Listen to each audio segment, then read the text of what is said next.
Chers amis journalistes, hommes de presse et femmes de presse et des médias, je voulais vous traduire la reconnaissance du PPACI. Alors nous sommes réunis ici, une situation que nous pouvons qualifier de triste que nous vivons.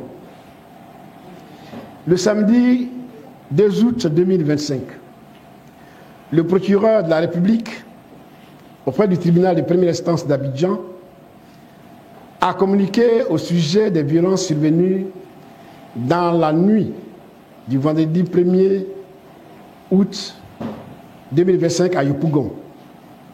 Il a rapporté qu'une bande armée de machettes, de gourdins, d'armes de feu et de cocktails incendiaires, masqués par des cagoules, a incendié un bus de la SOTRA et attaqué un véhicule de la police nationale, molestant ses occupants.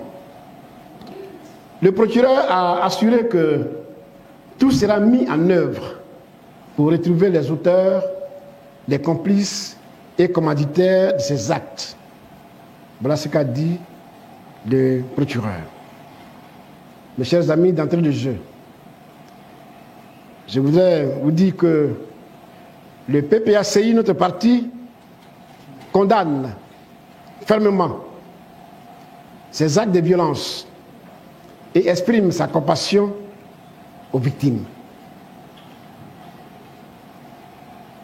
Mesdames et messieurs, alors que l'opinion publique nationale et internationale s'attendait à ce que M. le procureur de la République respecte les procédures prévues par le Code de procédure pénale de notre pays, la réalité observée dès le matin du 3 août est autre.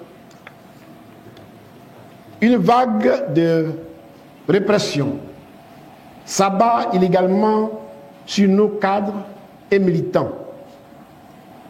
De nuit, les camarades dont les noms suivent, c'est-à-dire Pascal Zaouli, député suppléant de Yopougon, Kado Nyebre, secrétaire national technique du PPACI, Josué Kwame, Kwasi Brou, Eric Gogo, Fofana Suleiman et Zo Enza sont enlevés et amenés vers des lieux inconnus. Le PPACI dénonce avec la plus grande fermeté ces pratiques anticonstitutionnelles, héritées du passé récent et sombre de notre pays, qui confirment que le régime RHDP persiste dans ses méthodes d'intimidation et de répression politique. Nous rappelons qu'en République, la présomption d'innocence est un droit sacré, tout comme la protection contre des arrestations arbitraires. Les libertés d'expression, d'association, de réunion pacifique et de circulation ne sauraient être criminalisées. Les autorités sont tenues de notifier immédiatement les motifs d'arrestation, de présenter les personnes arrêtées devant un magistrat dans les délais légaux, de garantir leur accès à un avocat, ainsi que d'informer et d'accorder l'accès aux familles et au personnel médical.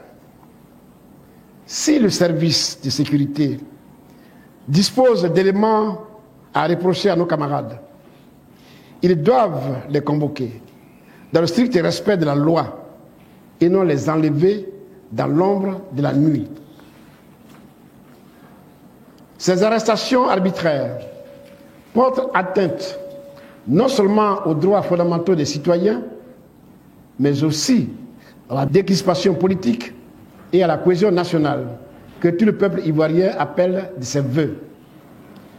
Le PPACI exprime sa solidarité totale envers les militants ainsi victimes et réclame leur libération immédiate.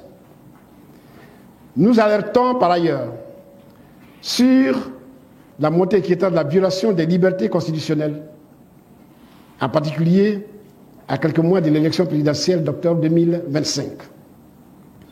Nous mettons en garde contre toute instrumentalisation de la justice et de la force publique à des fins politiques.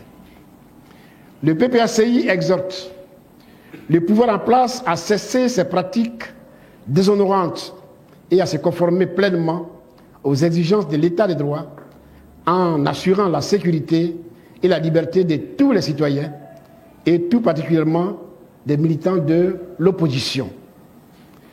Nous suivons cette affaire avec la plus grande vigilance et nous nous réservons, conformément à la loi, le droit d'agir pour faire obstacle à l'installation d'une dictature rampante.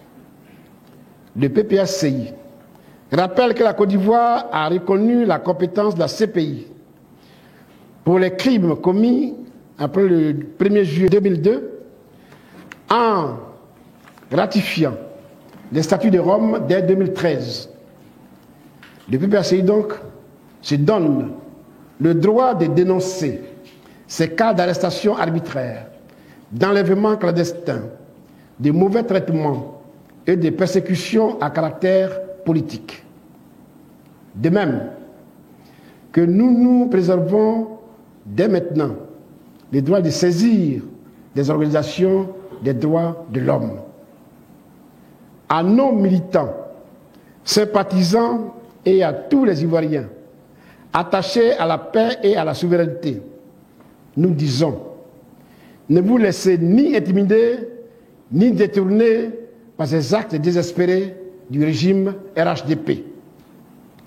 Leur fébrilité traduit leur peur face à notre détermination collective à empêcher